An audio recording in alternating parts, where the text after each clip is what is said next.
No worries. Hi everyone, thank you for joining us today.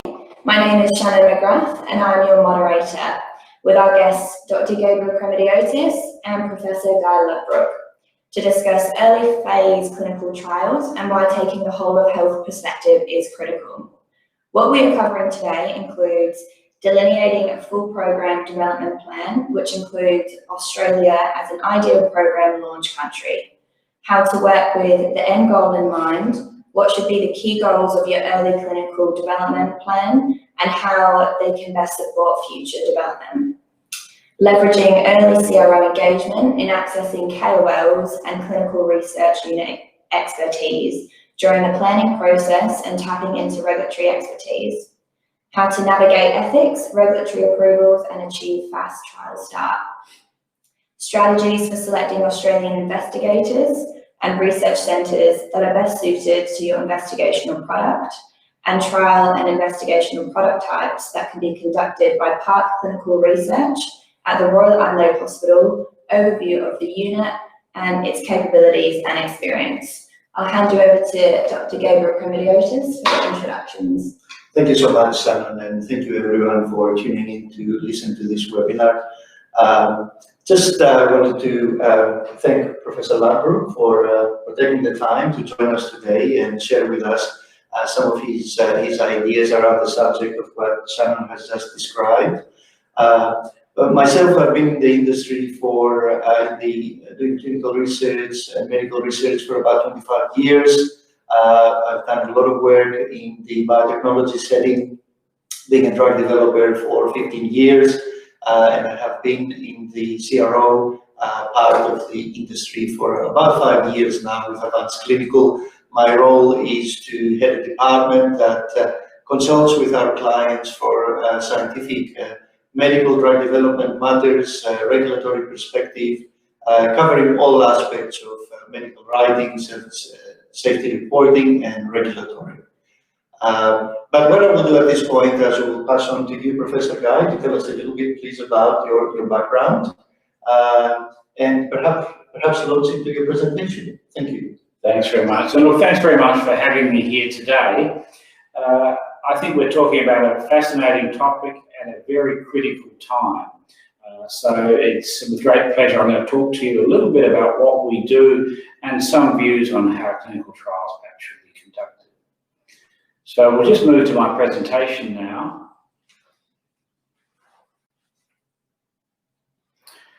So I've entitled this early phase clinical trials, why taking the whole of health perspective is critical. What you see in the picture there is the Royal Adelaide Hospital, the new Royal Adelaide Hospital, which I think at one point was the third most expensive building in the world. So we have fantastic infrastructure. And as you can see from the embedded picture, we have an extraordinary precinct which combines the hospital with medical schools and research institutes in really quite a nice setting with a golf course across the river if you're so inclined.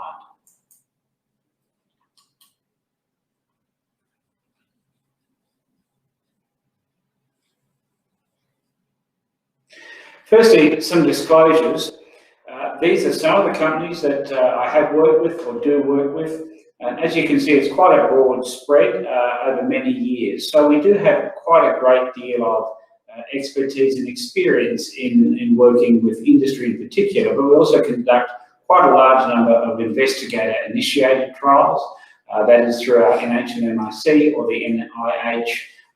And look, there's a lot of cross-fertilisation which occurs between academic studies and industry-funded studies. That's the next slide, if we could. So what do I do? Well, I'm a clinical anaesthesiologist and work in that area in perioperative medicine. I have a background in pharmacology and PK/PD analysis. That's a few years ago now.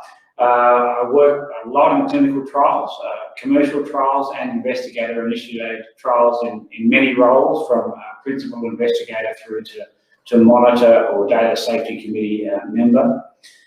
I work with the Therapeutic Goods Administration, which is Australia's FDA, if you like, and advise expert committees on medical devices and medicines. I have a background in business from London Business School. I'm currently studying health economics at London School of Economics and one of my interests is in health systems redesign, which very much requires intersection with new products, whether they be drugs or devices. Next slide, thanks.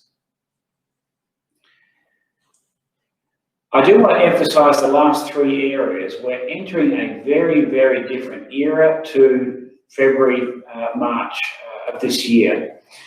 We are in a cost-constrained world, much more than we were before. We have an extraordinary need for new products, medicines and devices, but they must very much work in with our new business world and new economic world, and cost effectiveness is going to be incredibly important going forward. So increasingly I reach for some of the things on the bottom of the list as much as the things on the top of the list.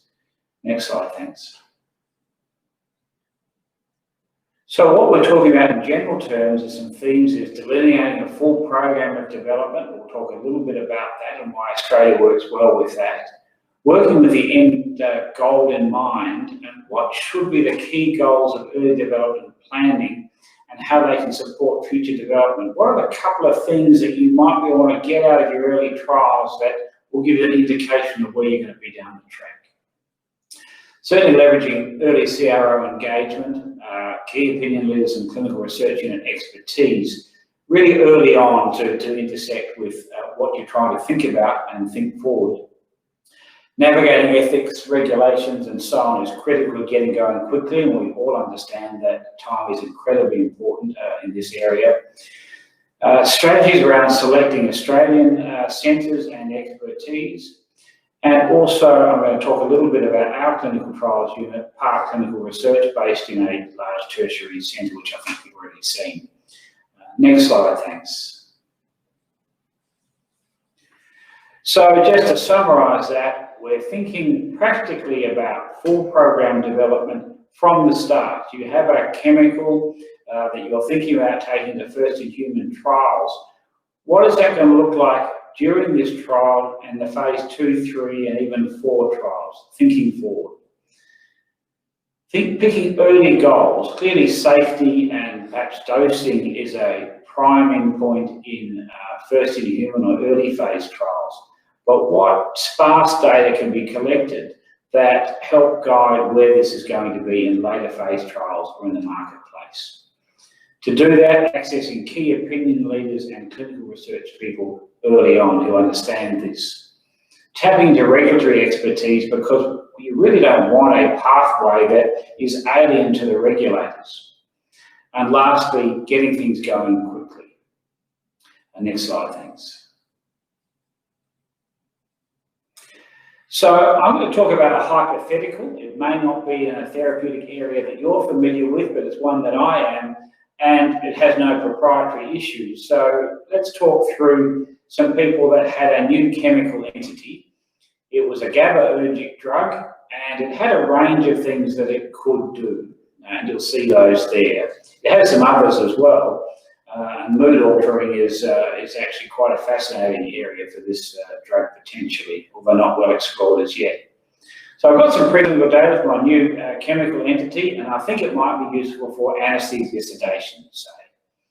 So I'm going to undertake a phase 1 first-in-human trial, which is going to be primarily aimed at safety. I want to get some PK and some dosing ideas, but I don't want to forget about what I'm trying to use this for and what data will be helpful strategically in collecting even early on in this first-in-human trial. Next slide, thanks. So let's look at phosphopropofol, which is on the market in the United States, not in this country. So it's a prodrug, so it's a phosphorylated propofol. Propofol's been around a very, very long time. Very famous in some areas, probably very famous for having had Michael Jackson take some very sadly, but a stock standard kind of anaesthetic agent. But this is a prodrug. What's the benefit of that? Well, potentially it stings less when it goes in, and it's more readily soluble. Is that a good thing? Perhaps. So it's unique and has market potential. But actually it takes quite a long time to work. It has to be dephosphorylated to work. So we're going to try and sell this as a kind of titrable rapid onset anaesthetic, and rapid onset can be very important in many settings. Probably not going to cut it for you. So it may have a smoother effect on respiratory depression compared to the old stuff, and it may not burn. So, some pros and cons. So this is a drug that looks different, but is it actually going to be what we want it to be? The next slide, thanks. So here's some summary from one of the early papers in 2012 around this. So it does have side effects, however: respiratory depression, hypoxemia, hypotension, loss of consciousness, and apnea with higher doses. So whilst it has some positive benefits, the side effect profile really doesn't look very different at all to the previous product. Therefore, how is it going to be more beneficial? And current recommendations, when it was reviewed in 2012, call for administration only by clinicians trained in general anaesthesia and who are therefore skilled in advanced airway management. So where is the point of difference? We can see that it's slower onset. Where is the point of advantage? I'm struggling to see that. Next slide, thanks. So it's kind of slow to work, it's hard to titrate, and it has no clinically significant reduction in risk profile. These slides really just show the time of onset, the PK and PD, excuse me, and basically it takes a long time. Now, in anaesthesia, 5 minutes delay is a lifetime, to be quite frank, both in safety in terms of efficacy. If you want to titrate something, we want to titrate in a matter of seconds, not minutes, and 5 minutes is way too long. So it's always going to struggle in that space. So you really wonder whether the aims at that early phase study were actually well strategically thought out, because if I consider this as a chemical entity, I guess I could have foreseen many of these issues and many of these limitations. I'll go back to the thoughts around some of the PD that these drugs can produce, and one of those is mood-altering effects. Now, that can work badly. Propofol is the drug of addiction most commonly used by anaesthesiologists, so that's a significant downside. On the other hand, the potential is for phosphopropofol to actually be orally absorbed, because it's not so readily taken up by the liver, because first class extraction of propofol is 100%. So it really makes you think about what are the mood-altering effects of this product, and is that where the market actually sits? Next slide, thanks. So if we look down the left-hand column, which is my slide from before, what are the things we're thinking about? How many suitable procedures will be suitable for anaesthesia or sedation with this drug? How can existing products be improved? Is the improvement of value to anyone, and will they pay for it? And if the answer to that is yes or no, even in broad terms, what does my trial strategy look like? What are my first-in-human core safety endpoints? What else should I explore? Should I look at mood, for example, with phosphopropofol, to get a sense of whether it might be in an oral slow-release form something that could have substantial benefit? And really talking about what does it also have, which might have market attraction. The next slide, thanks. So if we look at this particular product in the Australian context, how many suitable procedures annually? About 2.5 million. How can existing products be improved? Faster onset and offset, and fewer cardiovascular and respiratory adverse effects. So in this case, is this improvement of value to anyone? Not with this particular product, in my view. And will they pay for it? No.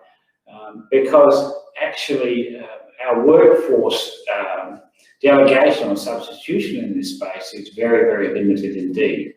That's not quite the case for the United States, but in the context here, it really doesn't have a great deal of appeal. Next slide, thanks.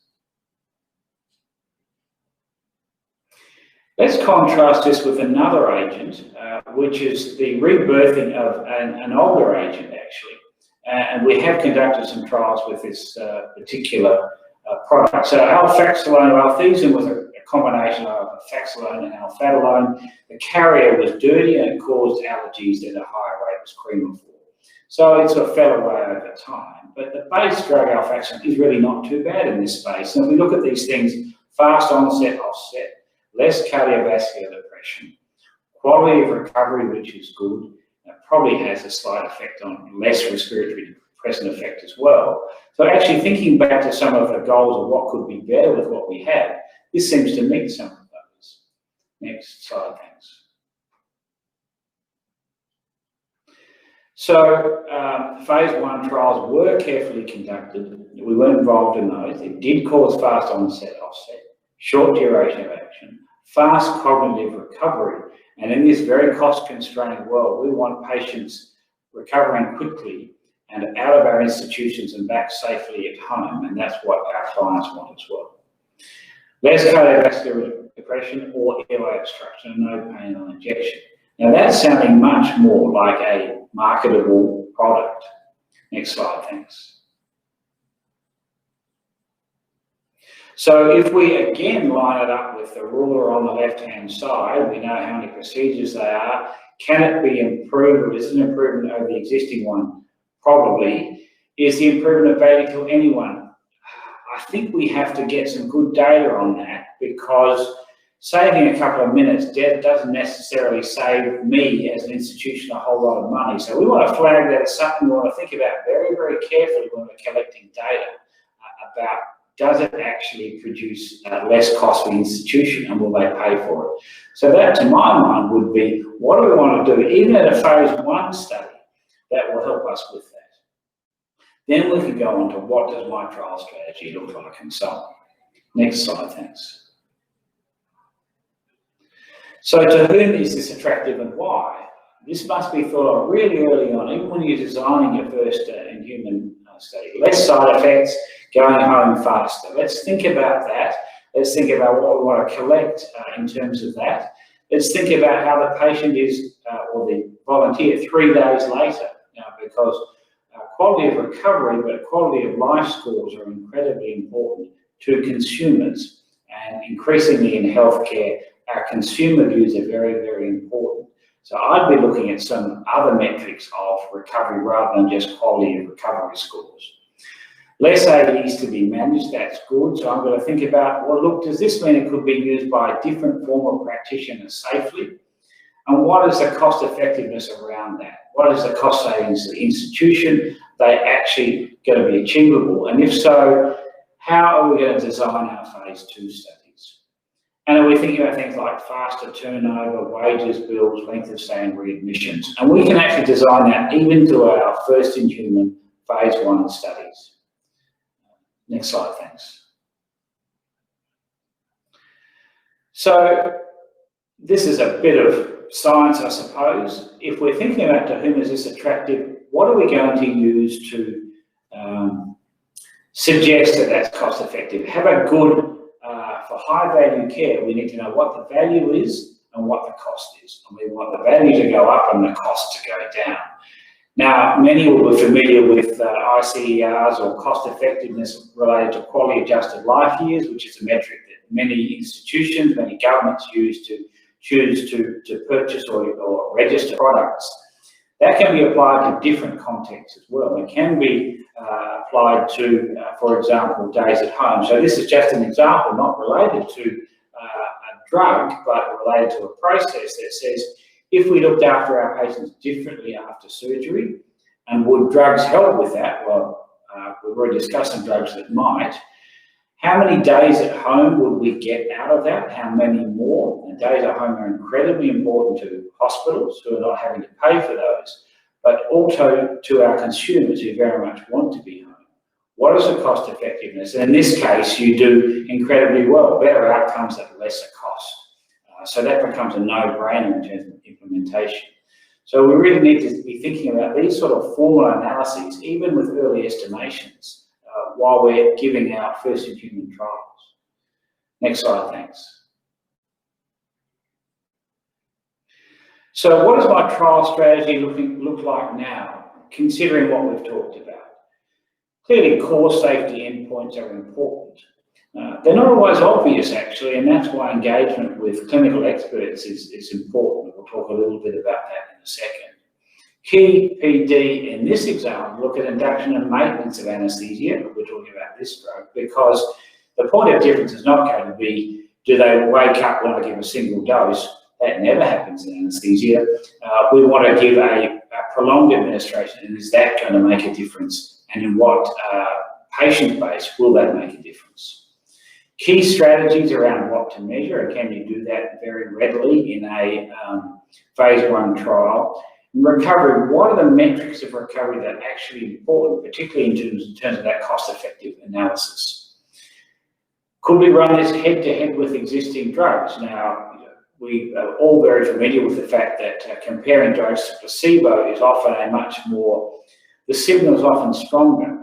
But perhaps in this case, you might be bold enough, and I don't think that's even a bold statement, to say, let's run it against the existing product, because if you see a difference and the likelihood is high, you've saved yourself a lot of time, to be quite frank. And might it do something else in terms of market attraction? And we could think broadly about this anaesthetic agent or any other drug, to be quite frank. Next slide, thanks.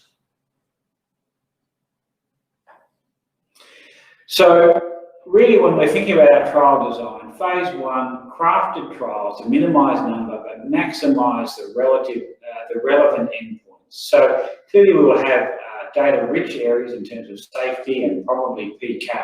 Perhaps some sparse data about some other endpoints, some may be exploratory, will help us guide later phase trials. Regardless, certainly in phase 2-3 trials, but never too early to engage with clinical experts, opinion leaders, and purchasers or potential purchasers about what it is that they see as a benefit. It might be quite different to what you imagined when you first started this journey of preclinical trials. And targeting relevant points of difference, I think, is really important in a competitive marketplace. And then in terms of regulatory approval, is this a well-trodden path, in which case we know how to do so? Are we talking about a regulatory context where things like INDs and the FDA are readily achievable? Remember, of course, that's not a very fast process, or can we preempt that somewhat because we know the sorts of things that are going to be likely to need it and get those going without an IND? And what does the regulator want to see? So understanding very well what regulators need to see. So I sometimes sit on the other side of the table, working with regulators to analyse data, to see whether or not it does meet, in our case, the essential principles for the therapeutic goods administration. And to be honest, it doesn't help anyone if the data are not, or the data package is not well thought out and well done and sufficiently comprehensive. And it doesn't help anyone if unnecessary trials or unhelpful trials are being conducted. It's helpful for the people who are providing the submission and for those who are assessing it if it's sufficient, succinct, meets the key points. And look, that's what regulators want to see. They don't want to have to deal with imperfect submissions. So thinking about that earlier on makes a lot of sense. Next slide, thanks.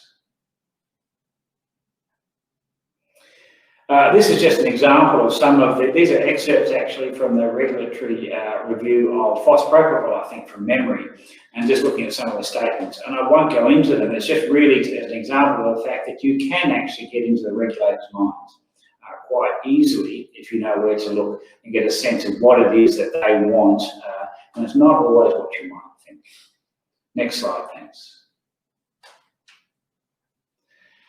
The other things about trial placement, I won't go into great detail about that, but I think in terms of capacity, understanding how you assemble all the elements we've talked about in terms of clinicians, investigators, and sites with appropriate capacity.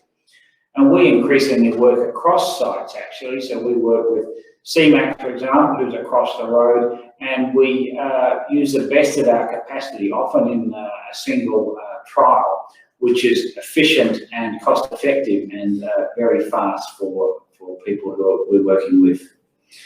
And understanding the timelines in the system, we understand changes in economies, we understand political changes, we need to understand the sphere we're working with, And look, to be quite frank, in this COVID era, we need to understand what is going to be needed, what therapeutic products are going to be needed, the fact that keen pricing is going to be critical.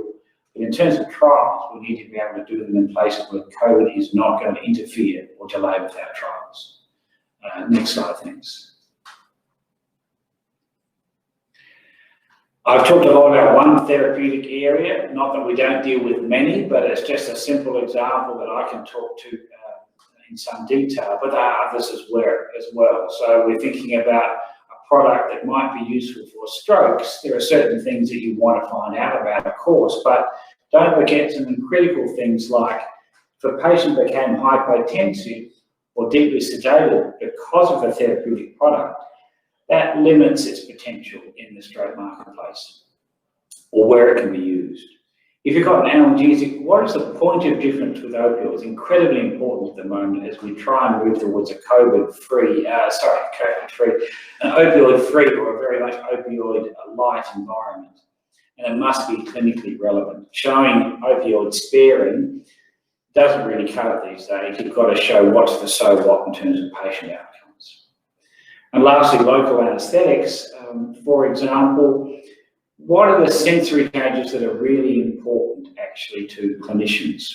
And looking at those very, very carefully to make sure that you're picking the right sorts of things. Again, there have been examples of people who've pursued a product without thinking about that early on. And of course, if you want to fail, you want to fail fast. Next slide, thanks. So just my background from Park Clinical Research, and I work with other units as well. We're a 12-bedded clinical trials unit embedded in a tertiary hospital. So we have access to all you need in the hospital environment. Clinicians 24/7, patients through a very, very broad range of case mix through all specialties, access to pathology and imaging, access to the public health system, which actually has a whole lot of benefits in terms of safety, quality, processes, whether it be equipment which is well maintained and registered and so on. But we're also part of a biomedical precinct where we have a lot of research expertise. I think I showed you a picture of it at the start of this talk. And we have, I think, just about every therapeutic area covered, including paediatrics. And currently we are doing some paediatric trials. Next slide, thanks.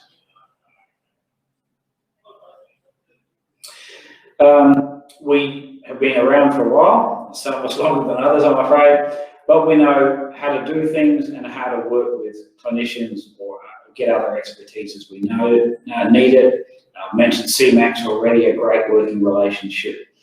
We do have permanent trial staff and intensive care level facilities, which is helpful, and we manage a whole range of clinical trials from low acuity to very high acuity. And we link into private hospital clinicians and patients, as I said, through just about every therapeutic area. The other thing is that we know how to get ethics submissions through. It's a bit like the regulators I was talking about. Ethics committees don't want to see not perfectly written submissions, so having an understanding about that is very helpful. We've got a lot of activity at the moment. On the left of that slide there is me checking the blood pressure of someone who's about to get our first dose of COVID vaccine. It's got us a great deal of publicity, which I think is good. The science must be absolutely perfect, of course, but it just goes to show what we can do. That trial was fired up in a heck of a hurry, as you can imagine, because of the pressing need, but passes every test in terms of safety and quality in terms of the trial. So it just shows what we can do if we roll our sleeve up to get things done. Next slide, thanks.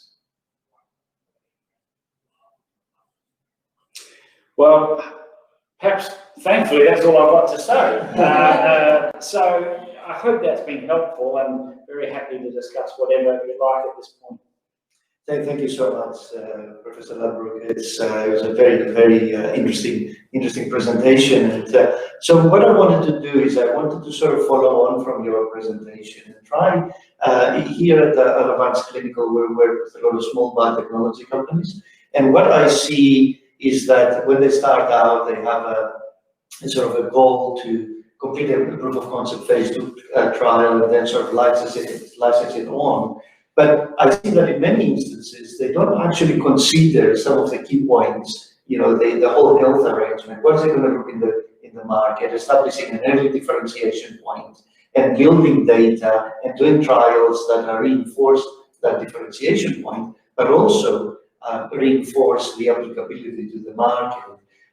So I wanted a little bit to sort of superimpose, if you like, the biotechnology perspective and discuss a little bit more, give a little bit of advice of what we as a CRO would advise some of these clients to think about. And I think your presentation provides a really good sort of segue and a backdrop to what I am going to cover off in the next few minutes. So if I could please ask for the slides to come up.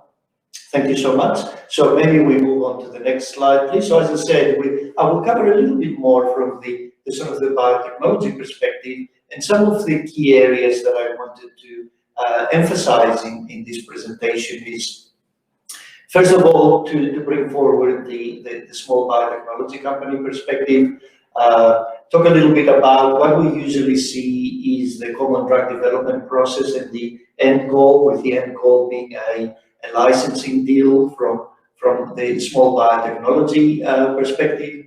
Talk a little bit about reverse planning, which in some respects extends to what you presented to us, Professor Ladbrook. Look at the placement in the market. What is the product going to look like? That should be the first consideration. And leveraging engagement of, yes, absolutely, clinicians early on in the process, and all that can be expedited and facilitated by early engagement of CROs. And I want to talk a little bit more about that as well. And through early engagement of CROs, key opinion leaders and clinicians, it can help the small biotechnology company to navigate through the various regulatory and clinical research aspects. Now, I have done this before, I've done it in my many presentations. I want to talk again and emphasize Australia as the absolute prime ecosystem for launching and doing early and mid-phase clinical research. And I want to end my presentation with talking again and reinforcing that aspect. Could I have the next slide, please? So if we were to sort of represent drug development in a sort of a workflow type configuration, you can see that in this particular slide. And just briefly to mention where Avance Clinical provides their services, you can see we are geared to service phase 1 and phase 2 proof of concept trials, and basically take our clients through that product launch and all the way to completing the proof of concept. In many instances, that could trigger a licensing deal for them, and it can indeed could be the primary goal of their effort, and I will talk a little bit more about that. In terms of our services, it's a one-stop shop arrangement. We cover anything from medical writing, management of the trial and monitoring, biometric services, and all the medical writing needs that our clients would require during that part of their early drug development process. May I have the next slide, please? Okay, so if we were to take a closer look at what generically biotechnology companies do, is they will discover a new entity. It could be a small molecule or a biologic, and then that could undergo some sort of screening or chemistry optimization process, with the ultimate goal being to select a development candidate. Once that is selected, then they have to perform a number of non-clinical studies that will form the foundation for their clinical development. They're usually referred to as IND enabling studies, and they involve both in vitro and in vivo type experimentation. A lot of it is geared towards demonstrating the efficacy of the molecule based on the selected mechanism of action. It demonstrates the safety margins, and most importantly, it helps determine the starting dose for a first-in-human trial, while at the same time providing an initial read as to the potential safety liabilities. What are the target organs? What are the target systems for the particular molecule? And what are the types of assessments that will need to be conducted to monitor for those liabilities in a clinical development plan. So all that sets the foundation for that before moving into the first-in-human clinical trial. In its majority, first-in-human trials will be looking to determine the dose level and schedule, and get an idea as to the safety range and the potential adverse event liabilities that are associated with a particular agent. And ultimately, as I said, in terms of driving towards a licensing deal, would be the phase 2 proof of concept clinical trial, where the main emphasis will be to actually demonstrate a level of efficacy in the disease indication that is being targeted. So the end goal here for the small biotechnology company is a big licensing deal with a pharma company. Usually they translate into a substantial upfront and milestone payments that are invested back into the drug discovery pipeline and the growth and further development of the company. They usually translate in an increase in the company's evaluation, and in some instances it may also trigger the acquisition of the company by the larger entity for a substantial return on the investment for the company's shareholders. So this is the sort of thinking and process, sort of in a helicopter view, if you like, with the ultimate goal being to license the product. May I have the next slide, please? So some of the key goals during this process of actually driving to a proof of concept and a licensing deal, what are some of the things that I would recommend that companies take into consideration? Firstly, and most importantly, I want to take the opportunity to emphasize here what Professor Ladbrokes spoke to us about, and that is the ultimate big picture is not actually the licensing deal. The ultimate big picture is the market registration of the drug, the market authorization and its registration. What is the position that it will hold in the market? Why is it important for the biotechnology company that only wants to achieve a licensing deal to make these considerations early? It is important because they need to develop the program in the way that will present maximum value to the licensee, larger pharma company. They are the questions that the large pharma company will consider. And if those are already inbuilt at the foundation of the program in the phase 1 and phase 2 clinical trials, then that presents a higher value proposition for that licensing deal time point. Some of the things to consider then, given that, would be starting to build value as early as the non-clinical studies. Even in the non-clinical studies, in terms of efficacy, pharmacokinetics, pharmacodynamic markers, the safety, all these things that Professor Ladbrokes spoke to us about from a market perspective and gain need to be taken into consideration as early as non-clinical studies. What is the differentiation points? Do experiments where you actually compare with a market leader or the front runner in clinical trials, which you're actually designing your product to be better than. Start as early as the efficacy studies in the mouse or the rat, or the safety studies in dogs and non-human primates. Design studies that will drive further and provide more data on the differentiation point and on the market placement that you want for your product. Considering that market placement may be 8 to 10 years away, perhaps in some instances, and in some indications, the drug development, the drugs in that particular indication can actually change in that time. So not only think at what is currently now, but think about what is going to be in 8 or 10 years' time when your product will be looking to enter the market. And design your drug development path and design your experiments with that thinking in mind. So, talking a little bit more about that, even as early as your first in-human clinical trial, as I said, in their majority, they tend to be trials that are primarily geared to demonstrate safety, to define what is the schedule and the dosing level for a particular product. But it is important to think about pharmacodynamic markers that, number one, demonstrate that your drug is actually hitting the intended mechanism of action. Number two, further differentiate your drug from any of its competitors that you're looking to differentiate from.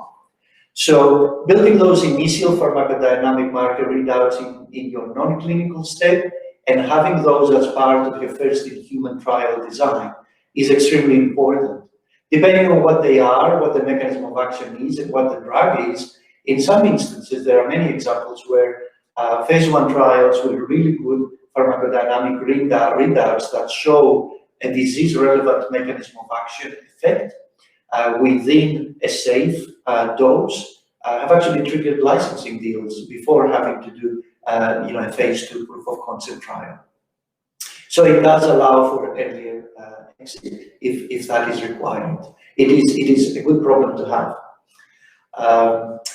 And the other thing that we have been doing with a number of our clients is to actually introduce designs that in first in human are not only just looking at the single ascending dose, multiple ascending dose volunteer type arrangement, but where there's been instances where we are able to introduce a small patient cohort as part of the first in human study, where the single ascending dose is investigated first, moving into a multiple ascending dose to define the doses and the dose levels and the schedule, and then having a part 3, if you like, in the design, where we bring in a small patient cohort with some distinct and well-defined pharmacodynamic markers where we can get an early read of these things in the patient population. We always find that it is extremely important to think about these clinical trial designs, both phase 1 and phase 2, in a very flexible type arrangement. We are certainly in favor of adaptive designs and language that is flexible in such a way that allows for any emerging data that come out of an ongoing trial to inform on any design modifications for the rest of the trial, if you like. I don't think we should ever sort of look at a trial where we wait for the final outcomes and we don't change anything. It is important to use data that is emerging to modify a design so that the final outcome is more optimized and increases the probability of success. May I have the next slide, please? So here I'm going to echo some of the points that you made earlier, Professor Ladbrook, of some of the important aspects that people will need to consider as they plan their phase 1, as they're beginning their drug development program, if you like. Early engagement of key opinion leaders is extremely important. I just want to really emphasize, as you said earlier, Professor Ladbrook, extremely important in giving advice on not only what the end game is in terms of market approval for a particular product, but how does it sit in the therapeutic setting of a particular disease? How does it sit in the particular treatment paradigm, the current one, but also the future one? What are the predictions for 8 to 10 years time when a particular agent is going to hit the market? What are the other drugs that are being developed concurrently and are likely to change the therapeutic paradigm? All these things need to be taken into consideration early on and built into a drug development plan. And the most effective way to actually assimilate that information into a plan is to reach out to the experts in the particular areas early on. I'm a strong believer on the early engagement of CRO groups in the particular geographic jurisdiction of choice. They are the groups that actually work with key opinion leaders and clinical sites in diverse therapeutic areas. And I believe that they are in a good position to actually offer both direct advice, but also reach out to key opinion leaders at the early stages of engagement. In many instances, I advise clients that engagement of CROs don't have to be an all-out from the beginning. It can be actually staged.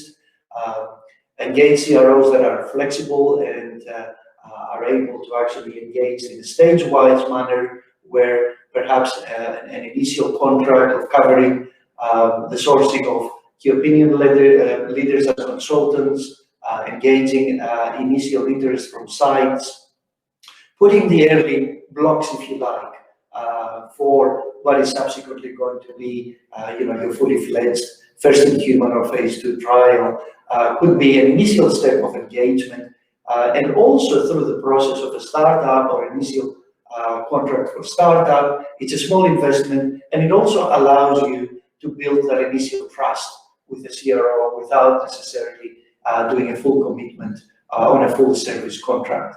The other things that you will need to consider, and I'm sure both CROs and key opinion leaders will advise you from the beginning, is you need to think about the ancillary service providers. It is usually neglected.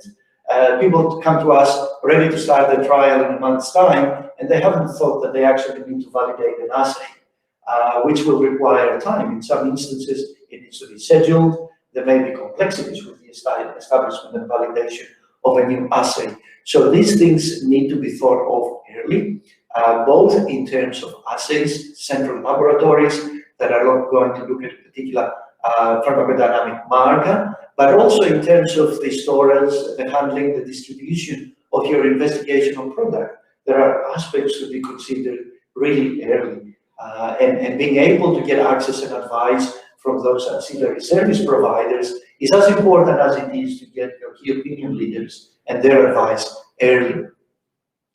So finally, the other thing that is really important is moving through regulatory approval through a fast time frame, and that can certainly come with advice from local CROs. They know the landscape of the particular jurisdiction that you're looking to do your trial on. Certainly, for example, if we take Australia, there are a number of arrangements. There is a central IRB that can be used with a single submission to bring a number of sites on. There are institutional IRBs. However, the point I'm trying to make is that it is important to think about that and actually establish a strategy and a plan that minimizes the number of ethics submissions and expedites the start point of your trial. Next slide, please. So finally, I just wanted to again reinforce Australia as a prime ecosystem for launching the clinical part of your drug development. There are certainly quite a lot of regulatory as well as financial advantages. I spoke about this in my previous webinar, so I just want to reinforce some of these concepts, not necessarily take the time to sort of repeat them again. There is a lot of advantages from a study startup perspective because of our regulatory framework in the CTN, the notification system, where our ethics committees are the ones that provide ethical and science review of the submissions, with our regulatory authority, the Therapeutic Goods Administration, only receiving a notification.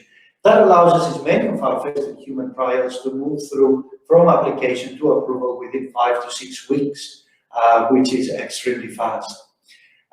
People that are coming from other countries, particularly from the US, they don't need an IND. As a matter of fact, we do recommend that they start their clinical trial programs in Australia before they move forward with their FDA-type process, because that gives us the opportunity to collect some early clinical data as part of their IND package. The data that is created, and our clinicians like Professor Ladbrook that has kindly joined us and presented today, are really high quality people. They're key opinion leaders in their respective areas with many, many years of experience, and they stand to deliver really high quality research, clinical research and data by conducting your clinical trial. There are a lot of advantages in terms of your investigational product. It is pretty straightforward to get into the country, and in some instances it is also applicable that there's no requirement for a full GMP package to be presented for, particularly for our phase one trials. In terms of financial advantages, the Australian R&D tax incentive is a major advantage for our clients. They get approximately 43%, 43 cents back for every dollar they spend for clinical research here in Australia. And of course, the exchange rate still remains favorable. Next slide, please. So I would like to just very briefly conclude that in terms of our company, Avance Clinical, we're an Australian CRO with several partners around the world. We are very good at executing your clinical trials, phase 1 and phase 2. We are situated in the Australian ecosystem that allows quick start and completion of clinical trials. We work with high caliber clinicians like Professor Ladbrook and his unit to execute your trial in the most efficient and quality manner possible. Thank you so much. I'll pass back to you, Shannon. Thank you, Gabriel. Firstly, I want to say thank you to you both for taking the time to speak to this topic today. There's a few questions I'd like to run through that have been submitted by registrants, and I'll see how we go for time. The first one is for yourself, Guy Ladbrook. They see that your unit has commenced a COVID vaccine trial, which you've also commented in your presentation as well. What challenges were there in taking this new IP to phase 1 trials, and how were they overcome? Look, I think there are a number. Firstly, there was the pressure of time, which was even more so than we normally face. The fact that we didn't have human data, it was only preclinical data, and the fact that it needed to be very, very high quality. Yeah. All of these sorts of trials for COVID vaccine are going to be audited, one assumes, at an FDA level and that sort of thing. And the fact we needed to pull together a whole lot of different elements. So we had a sponsor from South Australia, we had clinical expertise needed in infectious diseases and immunology. We needed to collaborate across institutions, my university, Flinders University, my hospital. They're significant, and we also needed to get ethical approval that was very high quality, but done at a good speed and getting through our governance issues as well. In the end, that wasn't that difficult, actually. We know how to find the elements. Gabriel already talked about kind of how you find the bits and put them together. Yeah. We were able to do that very quickly. We had no concerns in the end. We worked very well with our ethics committee. And, you know, we've got to our phase 1 trial. This last dosing is on in about 3 days' time. So that is an extraordinary timeline, very high quality study. It's actually what we do normally, but we just had to do it a little bit quicker than normal, and we can manage to do that. So it's a good example of just finding all the bits, understanding what's going to be needed in terms of ethics and regulation, and getting it done. That's what we did. Perfect. The second question I have is, what other trials or therapeutic areas have you seen which have benefited from an early whole of health strategy? Look, sometimes it's easier to think about things that haven't, if you like. Okay, and I guess we all grow over time. But if I look back into the distant past, which is quite a long time ago actually, and think about some of the things that we didn't think about. Analgesics, for example, very, very important for chronic pain or acute pain. Were we thinking well enough about the whole context around the therapeutic goals, around opioids, which are now seen as sort of awful, as this sort of pandemic of opioid use and its side effects, and how that's impacted on life and quality of life? We understand that now. We very much factor that into our trials now. So if you have a product for analgesia, is it opioid based? That's not necessarily a bad thing, but how are you going to make that very effective and safe? So kind of, if I go back 10 or 20 years, we weren't thinking well enough in that space about what is it the marketplace needs in terms of safety and efficacy. Now we understand that very well indeed. and we advise accordingly for both opioid and non-opioid analgesics. Okay, brilliant, thank you. Having worked in the industry for some time, what is your view on when it is best to involve clinicians and clinician researchers when developing a new IP? Look, I think as early as possible. Gabriel's talked about that in terms of sort of even preclinical data and trying to understand what signals one's looking for. But certainly in phase one, I mean, I had a discussion only this morning with a CRO about a potential first-in-human study in this COVID sort of environment. And I think the first thing is we need to get the clinicians in this particular area. We'll bring them on as co-investigators, actually, because then they'll work through the protocol design with us, think about some key endpoints that I mightn't think of, and the sponsor may not have thought of.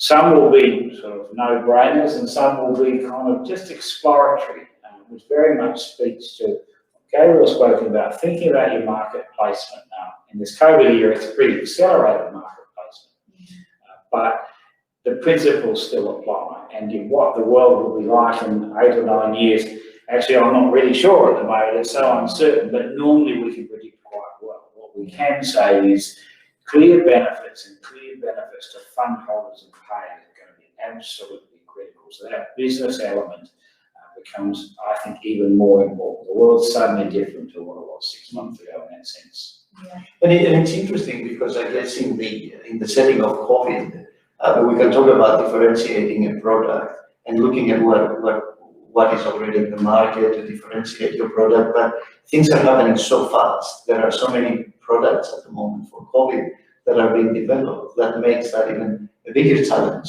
in terms of what is going to be a competitive. Developing a product is one thing, but once you get there, how is it going to compete with some of the other vaccines or therapeutics that are being concurrently and really fast developed at the moment?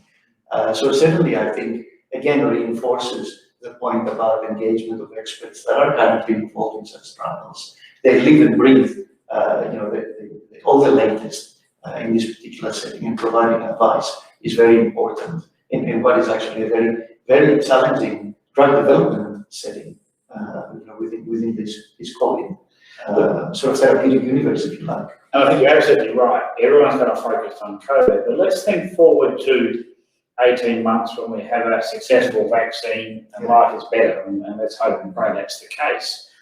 What is going to be needed to treat our other diseases which are still there and in fact getting worse with our aging populations? So once we get past this frenzy, which is absolutely critical and important, what is different about the world and that we're going to be able to manage our existing diseases with, whether it be cancer, whether it be pain, whether it be cardiovascular disease? They're all going to have to work in a different world, and to a degree we can start to predict what that might be. Yeah. That's quite fitting for the next question then, because the COVID era has presented substantial challenges to development of medicines and medical devices. What have we learned during this time, and how do you see the landscape as we emerge from the first wave? Time and money. I mean, I declared before one of my interests is around time and money and health systems and health service delivery. That's going to be really important. We've got to do more with less. That's just absolutely what it's going to be. Either that or we can't deliver healthcare. We don't want that to be the case. So what's that going to involve? And how does that place your product? So how's your product, whether it be a drug, how's it going to be fitted to a delivery system? So if we go back to our anaesthetic agent, our phosphopropofol, which didn't seem to really lend itself to alternate healthcare providers particularly well. Are alternative healthcare providers going to be part of the future? Well, we've already seen changes in that landscape with COVID in terms of training nurses to do high acuity care. So that does open up that possibility and absolute need. So how is my product going to be delivered in what system in terms of delivery? Who's going to do it? What infrastructure is going to be needed? And what are the goals? That is going to be very much different. I think it has to be. So we can think about those, yeah. Mm-hmm. The other thing I guess to think about is in terms of the execution of the drug development program, there's going to be a greater need for we've seen a lot of electronic systems that that facilitate remote type engagement with clinical trial participants. And we were beginning to see that before COVID, but we're seeing an acceleration of this now because the need for it has become greater. But I just wanted to hear your opinion on that. I mean, the way I'm seeing it is that once the COVID trouble is over, then this will actually become mainstay, and we will see sort of more of a migration of the way to execute a clinical trial with a lot more remote type elements. But you're absolutely right. Health is a bit slow to change sometimes. My son is in the film industry, and he sort of laughs at what we used to do and what we've learned to do in terms of remote access, whether it be communications like we're doing now, or whether it be monitoring and so on. We've been doing it for years, Dan. So I think there's a lot we've suddenly learned. We kind of knew it because no other service industry has been doing things for the last 20 years the same way they accept us a bit. So we have learned that, and it's worked very well. Remote monitoring is fine. Remote site investigation visits are fine. Remote accessing patients or volunteers for interaction is still very, very sound. We've had to jumpstart that. We've known about it for some time. But I'm not at all concerned about the quality in that space. It's just opportunities that we can now take advantage of. And look, they are generally more cost effective too, especially for our clients. Yeah, perfect. There are a number of types of trial units. How does industry best access a unit or units best match to their current and future needs? Well, I think Gabriel's already addressed it to some degree. CROs are often a very good access point because they do understand the landscape, all the bits that we're talking about. So that's very helpful. And it may not just be one. I've spoken about the very good relationship we have with CMAX, which is a higher volume, lower acuity biomarker unit across the road from us. So sometimes we cross-refer studies, or CROs cross-refer studies, and sometimes we do conjoint studies, which is what we're doing at the moment, which is great. Very efficient in terms of high volume, lower acuity. We do the high acuity part in the back, works very well, everyone playing to their strengths. It's fast, cost effective, high quality. Yeah. So I think you have a lot of options in front of you. It's about picking the right ones. Yeah, yeah. And time is clearly important in product development. Where are the challenges and opportunities, especially for early phase trials? So I think that's partly contextual. I mean, COVID has been a tragic thing for our country and many others. For those of us in basically a COVID-free environment, which this state is at the moment, then that presents some great opportunities as well, because we can do things quickly, because we have the capacity, and we're not likely to get delayed by COVID interfering with normal health care delivery, and not an issue in terms of volunteer recruitment, not an issue in terms of businesses having to manage some of the challenges of social distancing. So from that point of view, it provides substantial opportunities. So it's different, but it does, I think, provide us a chance of really moving forward, certainly in this state, but other states as well. So I think that's a really important thing to consider currently. And when our COVID saves the world by Christmas, that will be over. I'm joking, of course, but you know what I mean. It is important that there is a time and place now to get things done quickly, efficiently, and high quality, and we're very fortunate to sit in that time and place. Yeah, yeah. I've got one more question for today's webinar, and it's an exciting one. Where do you see the future of park clinical research? Well, hopefully a future where I do less work and everyone else does the work for me. But talking realistically, we are going to grow substantially. We started off with an idea and a CEO who really bought into the idea and gave us some space, and we've grown substantially from an area that was really based around pain and anaesthesia, which is where PARC, the acronym, came from. Yeah. But now we cover every therapeutic area, including paediatrics, for example. In terms of scope and capacity, we're growing. We have 12 beds. We plan to double and triple that over the next 12 months. We're not really capacity limited at all. Because we're kind of more embedded within the day-to-day functioning of the hospital, we interact daily with just about every clinician in the hospital. We know how to start to access some of the bits and the elements that you talked about, Barry. So we think it's really exciting. I think we understand that our public health system and our government understands the importance of it too. And so we're very pleased to have moved on from a stage where research was sometimes seen as a kind of discretionary or interfering activity to one where our leaders understand it's absolutely essential. So, look, I think the sky's the limit there, and it won't be through my work, it'll be through the work of the terrific team and colleagues that we have. Yeah, well, that's very exciting. That is all the questions that we have had submitted today. So again, I want to thank you both for taking the time to come and speak to us today on the topic. And if any listeners have any questions, to further reach out to Dr. Gabriel Cremidiotis or Professor Guy Ludbrook, and they'd be more than happy to answer your questions as well. Thank you very much. Thank you.